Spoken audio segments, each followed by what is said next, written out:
देखिए, आज दिल्ली विधानसभा का रिजल्ट आया यानी 8 जनवरी को, जिसमें से बीजेपी जो है 48 सीट जीत गई और आम आदमी पार्टी जो 2013 से दिल्ली विधानसभा में कब्जा किए हुए था, उनको मात्र 22 सीटों पर सिमट गई।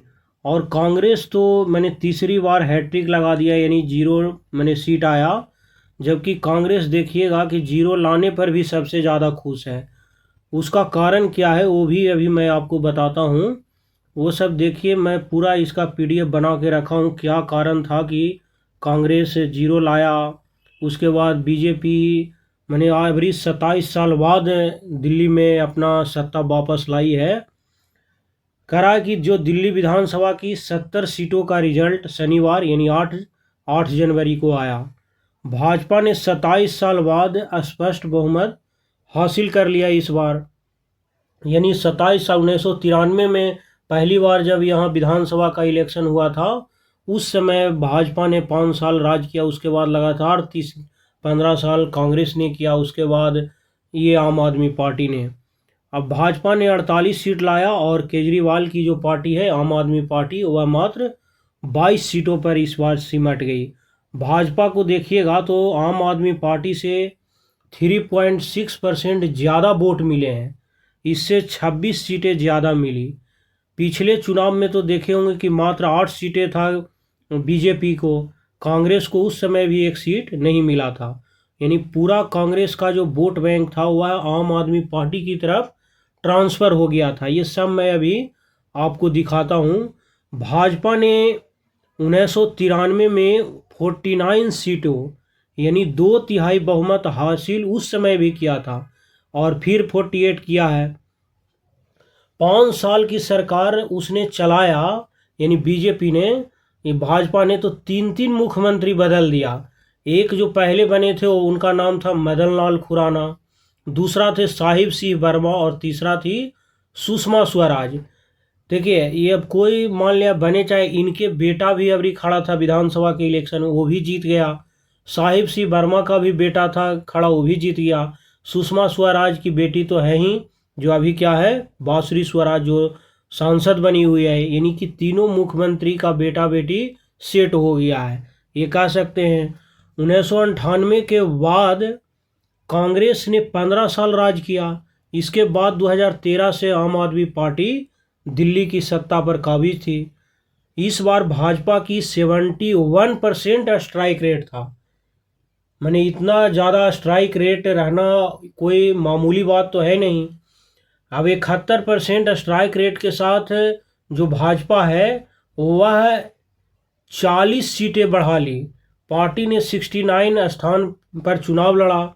एक पर तो तीर पार्टी था नीतीश कुमार के, दूसरा चिराग पासवान वाला था। तो 68 सीटें पर चुनाव लड़ा और 48 सीटें जीत गई बीजेपी। वहीं आम आदमी 40 सीटों का नुकसान हुआ और इसका स्ट्राइक रेट मात्र 31% रहा था। यानी स्ट्राइक रेट देखे भाजपा को तो कितना ज़्यादा है, 68 में से 40 सीट जीत गई, यानी 71% स्ट्राइक रेट है भाजपा की। वहीं पर आम आदमी पार्टी का मात्र 31% इस समय स्ट्राइक रेट है जो आया इस बार में। भाजपा ने जो पिछले चुनाव हुआ था 2020 के मुकाबले वोट शेयर में 9% का इजाफा कर लिया। और जब भाजपा 9% वोट का इजाफा किया तो कांग्रेस 10% का नुकसान हो गया। इसको आम आदमी पार्टी को 10% का नुकसान भी तो हुआ। जब उसको बढ़ेगा तो इसको नुकसान हुआ 10% का। भाजपा 9% मैंने वोट बैंक में इजाफा कर लिया। कांग्रेस को भले ही एक भी सीट नहीं मिली है, लेकिन शेयर जो वोट का है 2% उसने भी बढ़ाने में इस बार कामयाबी हासिल कर ली।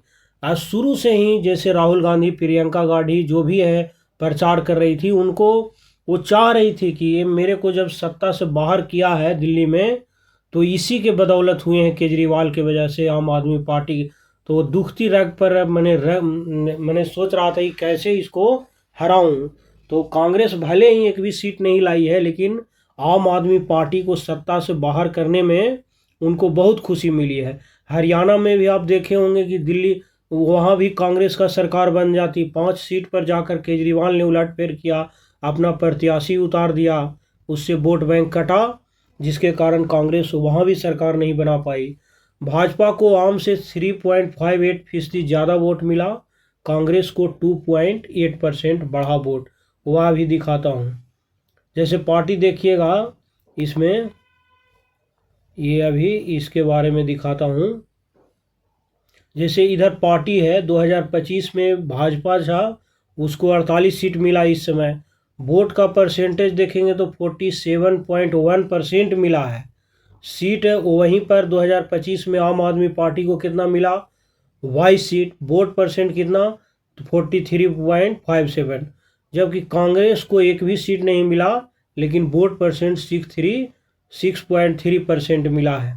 2020 में देखें तो भाजपा को मात्र 8% था, मैंने 8 सीट मात्र था। वोट परसेंट 38.1%, और ये 62 था किसका, आम आदमी पार्टी का, वो उसका वोट परसेंटेज इतना था। कांग्रेस उस समय भी 0 सीट लाई थी, लेकिन वोट परसेंट इतना था। 2015 में देखिए इस तरह से, 2013 में जब आया केजरीवाल ने तो 31 लाया था, और इतना परसेंट वोट ये बीजेपी का था। ये था आम आदमी पार्टी को 28 सीट था, वोट परसेंट इतना था, और कांग्रेस का उस समय 8% आया था। तो दोनों मिल के कुछ दिन सरकार चलाया, फिर नहीं किया। तो इस तरह से देखिएगा कि कैसे मैंने बीजेपी ने बाजी मार लिया। अब यहाँ कांग्रेस फिर 0, लेकिन 14 सीटों पर आपको हराया है। कांग्रेस दिल्ली में 0 थी, 0 ही रही, लेकिन आम आदमी पार्टी को जरूर हरवा दिया। 14 सीटों पर आम आदमी पार्टी के हार का अंतर कांग्रेस के मिले वोटों से क्या है, कम है। यानी अगर आप देखेंगे कि आम आदमी पार्टी और कांग्रेस का गठबंधन यदि होता, तो दिल्ली में गठबंधन की सीटों 37 हो जाता, और बीजेपी 34 सीट पर सिमट जाती। और बहुमत के लिए आपको पता ही है 70 है तो 36 चाहिए, तो केजरीवाल की पार्टी फिर सत्ता में आ सकती थी। अभी मैं बताऊंगा कि किन 14 सीटों पर खेल कांग्रेस ने बिगाड़ा है। यानी 10 सीटों पर तो आपको पता लगेगा ही कि किस पर बिगाड़ा है, वो अभी मैं आपको दिखाता ही हूँ। थोड़ा सा और बता देता हूँ। चौंकने वाला जो रिजल्ट आया, केजरीवाल भी हार गया, सिसोदिया भी हार गए, सौरभ भारद्वाज भी हार गए। अब देखिए कितने दिल्ली विधानसभा चुनाव जो 2025 का हॉट टॉप 15 हॉट सीट है। सबसे पहला तो हॉट सीट यही था कि नई दिल्ली सीट जो था, इसी सीट से हराकर केजरीवाल पहली बार विधानसभा पहुंचे, चीफ मिनिस्टर भी बने। चूँकि यही नई दिल्ली सीट से उस समय के मुख्यमंत्री शीला दीक्षित थी, जिनको यही केजरीवाल ने हराकर चीफ मिनिस्टर बने थे। देखिए वहाँ के जो बीजेपी के प्रत्याशी थे परवेश वर्मा, और वहाँ से आम आदमी पार्टी के अरविंद केजरीवाल, मैंने वोट मार्जिन 4089 वोट से केजरीवाल जी हार गए। 30,000 इतना वोट इनको मिला था, बीजेपी पार्टी को इनको, और केजरीवाल जी को इतना। तो इतने वोट के अंतर से वो हारे।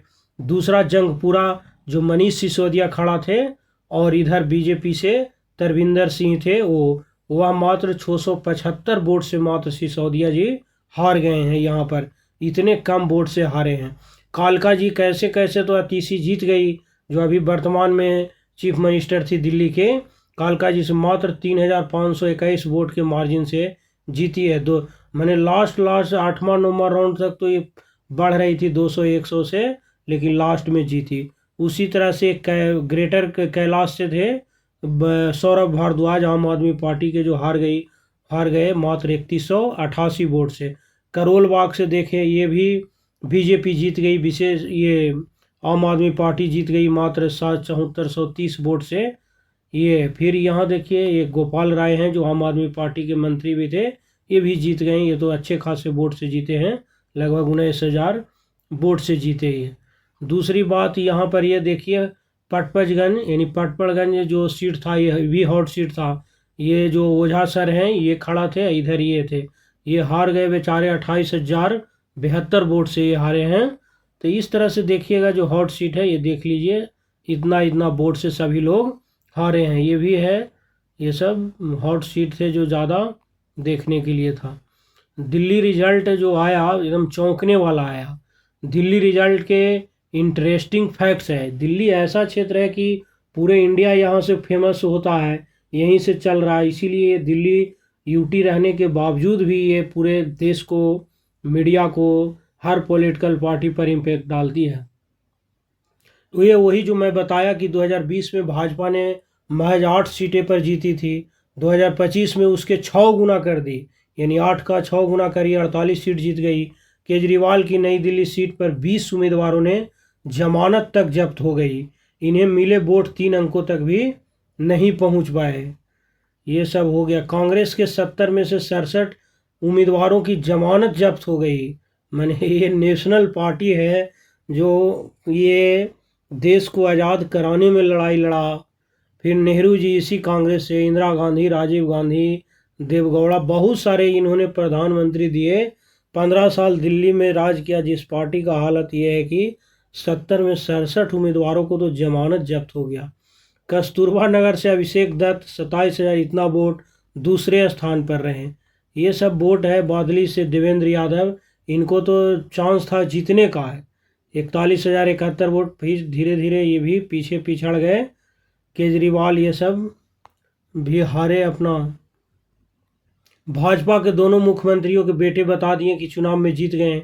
परवेश वर्मा भी जीते मोती नगर से। हरीश खुराना प्रदेश के पूर्व मुख्यमंत्री बेटे थे, उनका भी जीत ही गए। ये सब जीते हैं। सबसे छोटी मार्जिन से देखिए कौन जीता है, हार का मार्जिन। यहाँ पर देखिए आम आदमी पार्टी के जो थे आले मोहम्मद 58,000 इतना वोट लाया।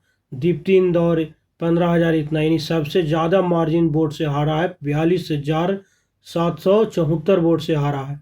वहीं संगम बिहार में सबसे कम जीत हुआ, मैंने इनको मिला 54,049, 53,700, यानी जो आम आदमी पार्टी वाले जीते मात्र 344 वोट से ही जीते।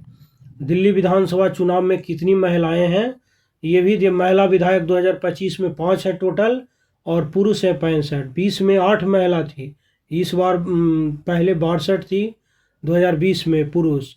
2015 में महिला थी 6, इस बार अभी पुरुष 64 थे 2015 के बाद। 13 में भी 3 और 67 का रेशियो था। भाजपा के बता ही दिए कि 71% स्ट्राइक रेट था, जिसमें से 40 सीट यहाँ पर है स्ट्राइक रेट के साथ। 40 सीटें जोड़ी अबरी, क्योंकि पिछली बार 8 था तो अबरी 48 ले आई है। सीटों पर चुनाव लड़ा 68 पर, आम आदमी 70 पर लड़ा था, कांग्रेस भी 70 पर, जिसमें बीजेपी 68 में से 48 जीता। उसमें से आम आदमी पार्टी 22 जीता, 70 में से कांग्रेस कोई भी नहीं। स्ट्राइक रेट 71-31 रहा।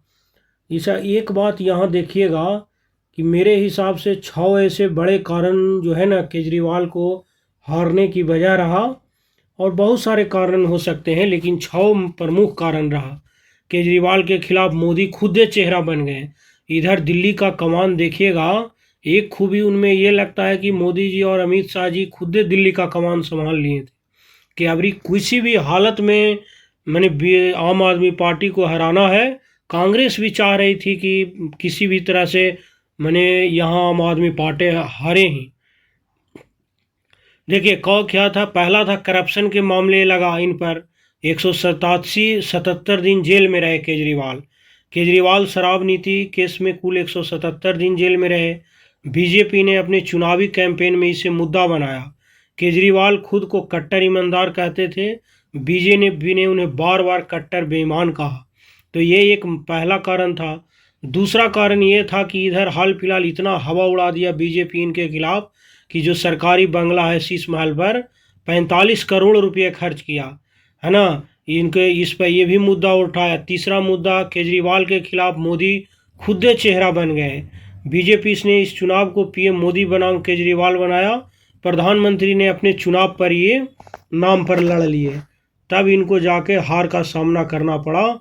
केंद्र ने वोटिंग से 3 दिन पहले 12 लाख तक इनकम टैक्स फ्री कर दिया, तो ये भी ज़्यादा इम्पैक्ट दिल्ली में पड़ा, जिसके कारण भी केजरीवाल को हाथ धोना पड़ा। महिलाओं और बुजुर्गों को आर्थिक मदद देने के लिए इन्होंने 2500 रुपये वादा किया, जबकि केजरीवाल जी 2100 बोले थे, तो ये भी थोड़ा बहुत इन पर इम्पैक्ट पड़ा होगा। 67% उम्मीदवार बदल दिए बीजेपी ने इस बार कुल 68 उम्मीदवार उतारे। इसमें से पिछले चुनाव वाले 46 प्रत्याशी बदल दिए, यानी बीजेपी 67% अभी कैंडिडेट भी बदल दिया था। ये लोकसभा चुनाव के मुकाबले पार्टियों का वोट शेयर भी इस समय बढ़ा।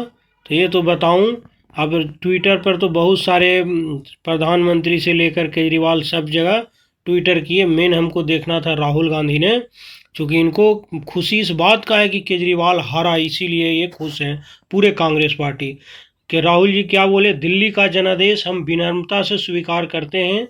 प्रदेश के सभी कांग्रेस कार्यकर्ताओं को उनके समर्पण और सभी मतदाताओं को उनके समर्थन के लिए दिल से धन्यवाद। प्रदूषण, महंगाई और भ्रष्टाचार के विरुद्ध दिल्ली की प्रगति और दिल्ली वासियों के अधिकारों की यह लड़ाई जारी रहेगा। केजरीवाल जी के हारने से इनको बहुत ज़्यादा खुशी हुआ हो। अभी ऐसा नहीं है कि दिल्ली का चुनाव जीत गया है बीजेपी तो अब करेगा, जितने जितने वादे किए हैं वो कर लें। यमुना जी को साफ है, पॉल्यूशन दिल्ली में बढ़ता घटता है, उस पर कैसे वो कंट्रोल करे पाएंगे, जाम की समस्या से। तो ये इतनी आसान बात नहीं है कि ये बीजेपी जीतने के बाद भी अगली बार सरकार आएगी या नहीं। ये तो उन पर डिपेंड करता है, यदि सही काम किए तो आएंगे, क्योंकि जो आया है यहाँ लंबा लंबा समय तक रहा है बीजेपी के छोड़कर। मैं बता रहा था कि 10 सीट पर आम आदमी पार्टी का कांग्रेस से गठबंधन नहीं करने का सीधा असर पड़ा, वो मैं बताता हूँ। देखिए, विधानसभा सीट बादली है, बीजेपी प्रत्याशी को मिला 35,436 वोट, आम आदमी को मिला 28,847। अब बीजेपी की आप पर मार्जिन 6589 वोट पर, और कांग्रेस को मिला था 26,359 वोट। तो सोचिए, इतना वोट मिलता तो आम आदमी पार्टी यदि कांग्रेस से गठबंधन कर लिया होता तो ऐसे ही होता। नांगलोई जाट से भी देख रहे हैं ना कितना ज़्यादा 17,277 वोट मैंने मार्जिन था मात्र, जबकि कांग्रेस को 24,552 मिला। इसी तरह देखिए, मादिनपुर, राजेंद्र नगर, नई दिल्ली में कांग्रेस को 4568 सीट मिला, अब मात्र 4000 वोट से केजरीवाल जी हारे हैं। तो ऐसे ही जीत जाते हैं। कस्तूरबा नगर भी देखिए, समझिए ना, इतना वोट से कम से हारने के बाद भी महरौली, संगम विहार 343 वोट से, जबकि बीजेपी कांग्रेस को भी संगम विहार वाले क्षेत्र में 15,863 वोट मिला था, समझिए ना। तो अब देखिए, चलिए, अब हार गए तो हार गया, अब तो हार जीत होता रही है। लेकिन केजरीवाल को इस मामले में बहादुरी कहिएगा कि एक छोटे से यूटी में रह के रात दिन प्रधानमंत्री से लड़ाई करना, जिसके पास इतनी सारी एजेंसियां हैं। इनके पास तो दिल्ली पुलिस भी नहीं था, ज़मीन भी नहीं था, तो भी ज़मीन तो था ही, इतने लड़ाई करने में कामयाब हासिल किए। विपक्ष में रहेंगे, बाकी जो होगा देखा जाएगा फिर क्या होता है आने वाले समय में। हम लोग भी देखेंगे कितना बीजेपी अपने वादे के इरादे को पूरा करती है।